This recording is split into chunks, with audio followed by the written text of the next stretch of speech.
2005 में जब the exorcism of Emily Rose release हुई तो पोस्टर पे एक चीज लिखी थी, based on a true story.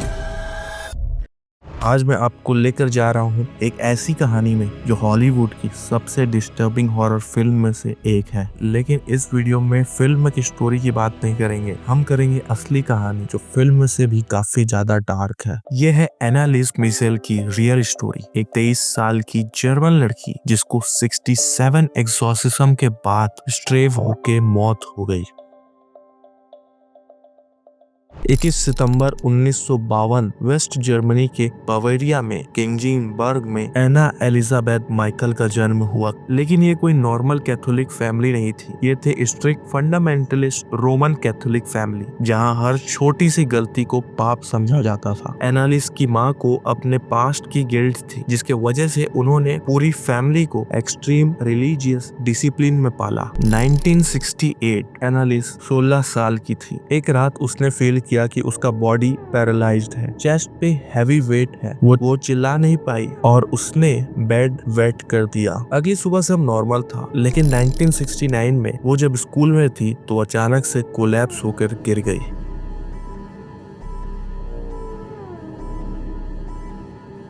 अब समझना जरूरी है टेम्पोरल लोब एपिलेप्सी क्या होता है। ये न्यूरोलॉजिकल कंडीशन है जिसमें हेलुसिनेशन होता है, जैसे कोई आवाजें आ रही हो या फिर कोई चीख रहा हो, इंटेंस फियर और पैरानोया, रिलीजियस डेलूशंस, बिहेवियर चेंज। और ये सब सिम्टम्स बिल्कुल वैसे लगते हैं जैसे कोई डिमोनिक पोजीशन हो।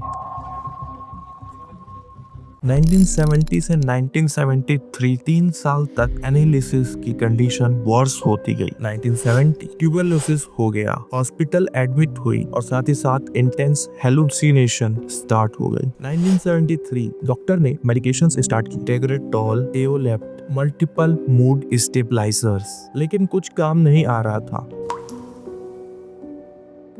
उसका बिहेवियर टेरिफाइंग होता गया, सेल्फ हार्म करने लगी, अपने आप को स्क्रैच करती थी, ब्लीडिंग तक, क्रॉस देख कर स्क्रीम करती थी। हालत यहाँ तक हो गई थी कि वो स्पाइडर को भी खा जाती थी, कोल के पीसेस खा जाती थी और यहाँ तक कि डेड बर्ड खा जाती थी। वो दिन में 600 बार नीज पर बैठकर प्रे करती, इतना कि उसके नीज के लिगामेंट परमानेंटली डैमेज हो गए। टेबल के नीचे 48 घंटे तक कुत्तों की तरह भौंकती रही। एनालिस ये भी बताती थी कि उसको अजीब अजीब आवाज सुनाई देती थी, जैसे तुम डैमेड हो, तुम हेल में जाओगी। ये सारे सिम्टम्स देखकर फैमिली वाले को इनडायरेक्टली या डायरेक्टली एहसास हो गया था कि कहीं न कहीं ये पोजीशन का केस है। 5 साल तक मेडिकल ट्रीटमेंट ट्राई किया, कुछ काम नहीं किया, तो फैमिली वालों ने फाइनली डिसाइड किया कि एक्सोर्सिज्म करवा। साल 1975 में वो गए बिशप जोसेफ स्ट्रैंगलिंग के पास। सितंबर 1975 जब फैमिली वालों ने बहुत रिक्वेस्ट किया, वहाँ के जो लोकल बिशप थे जोसेफ स्ट्रैंगलिंग ने बहुत सोच विचार के बाद परमिशन दे दी, लेकिन कंडीशन थी कि पूरा सीक्रेट होगा एक्सोर्सिज्म। तो ये एक्सोर्सिज्म करने के लिए 2 प्रीस्ट असाइन हुए, फादर अर्नेस्ट अर्ल्ट और फादर अर्नर्ड रेंस। जो फादर्स थे वो डिसाइड किए कि 1614 का आर्किएक रिचुअल रोमानियम यूज करने को कहा गया। ये वो पुराना रिचुअल था जिसका इस्तेमाल बंद हो चुका था। चर्च ने इंस्टीट्यूशनली इस बात को वैलिड कर दिया कि एनालिसिस पोजेस्ड थी और इस वक्त उन्होंने डॉक्टर से कंसल्टेशन करना बंद कर दिया। अगले 10 महीनों तक ये एक्सोर्सिज्म चला। टोटल 67 सेशंस, हर वीक 1 या 2 बार, और हर सेशन 4-4 घंटे लंबा चलता था। Imagine the physical and mental toll. इस रिकॉर्डिंग में आप देख सकते हैं कि एनालिस की जो आवाजें हैं वो डिफरेंट वॉइसेस में है, जैसे deep guttural male voice, high pitch demonic swing या फिर multiple voice layer. Ich trag dir die Rotznase noch so lang, bis es lebt wird. Die Saublödelei. Und geht kein zurück. Sie in alle Ewigkeit. Sag mir den Namen. Ich, der Judas und der Nero, der Kain und der Hitler. 5 immer.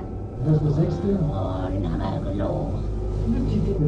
ये पूरा ऑडियल audio tapes पर record किया गया था। यह German में लगभग 5 सालों पहले ऑफिशियल और पब्लिकली नोन रिकॉर्डेड एक्सॉर्सिज्म था। इन टेप्स में प्रीस्ट ने दावा किया था 6 अलग अलग डीमंस ने अपनी पहचान बताई। हिटलर, नेरो और जुदास जैसे हिस्टोरिकल इविल्स। कोर्ट में टेप्स बजाए गए जिसमें डीमंस आर्ग्यूइंग की आवाज सुनाई दे रही थी। अगर पूरे डीमंस के नाम बताऊं तो पहला है Lucifer, main devil, Judas, Nero, Cain, Adolf Hitler, Flashman, evil priest from 1500। तो एनालिस के जितने भी सेशंस हुए थे उन सेशंस के बीच में एनालिस ने खाना खाना छोड़ दिया। उनका मानना था कि वो एटोनमेंट कर रही हैं। आज की करप्ट यूथ और एप्रोस्टेट प्रीस्ट के लिए शहीद बन रही हैं। ये रिलीजियस लॉजिक उनकी मौत का कारण बना। 1 जुलाई 1976 को एनालिस मिशेल की मौत हो गई। वो सिर्फ 23 साल की थी। ऑटोटॉप्सी रिपोर्ट शॉकिंग था। उनका वजन सिर्फ 30 किलो था। उनके घुटनों की कंडीशन गैनियोफेक्शंस से टूट चुके थे। मौत का कारण official cause malnutrition and dehydration था।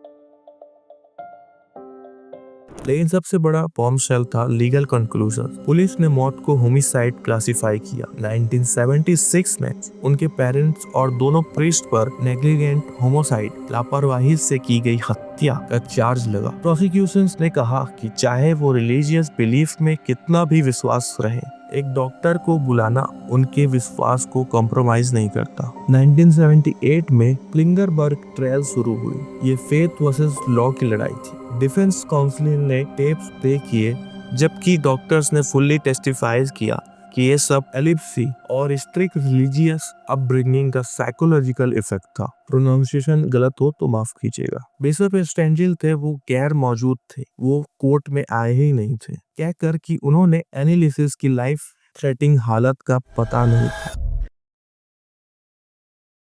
अप्रैल 1978 में वर्डिक्ट आया। कोर्ट ने चारों को नेग्लिजेंट होमोसाइड का गिल्टी पाया। उन्होंने 6 मंथ की सस्पेंडेड जेल सेंटेंस दी। कोर्ट ने यह साबित किया कि ह्यूमन लाइफ और ड्यूटी ऑफ केयर किसी भी रिलीजियस बिलीफ से ऊपर नहीं है। इस मामले ने कैथोलिक चर्च को मजबूर कर दिया कि वो चेंज लाए। कार्डिनल रेटजिंजर ने कहा कि 1640 का रिचुअल टॉन्ट रिवाइज होना चाहिए और जर्मन बिशप्स कन्फेशन ने नियम बना दिया। कोई भी एग्जॉर्सिज्म तब तक नहीं होना चाहिए जब तक एक डॉक्टर को कॉल करके चेक न कर लिया जाए। आज भी एनालिस्ट माइशेल की कहानी कंट्रोवर्शियल है। उनकी ग्रेव क्लिंजनबर्ग में एक पिलग्रिमेज साइड में है जहां लोग फेथ और सिंपैथी में नोट्स छोड़ते हैं। उनकी मां ने 2006 में कहा था कि I know we did the right thing. मैंने क्राइस्ट का साइन देखा था उसके हाथ में। 2013 में जिस घर में वो मरी वो मिस्टीरियसली फायर में जल गया। पुलिस ने अरसों डिटरमाइन किया लेकिन लोकल्स कहते थे डिमोनिक प्रेजेंस कभी गया ही नहीं। 2005 the exorcism of Emily Rose. Hollywood ने एक ट्रेजेडी को $145 मिलियन की ब्लॉकबस्टर बना दी, लेकिन रियलिटी कभी लाइब्रेरी थी ही नहीं। तो क्या एमिली रोज पोजेस्ड थी? मेडिकल साइंस का आंसर 100% क्लियर था, नो।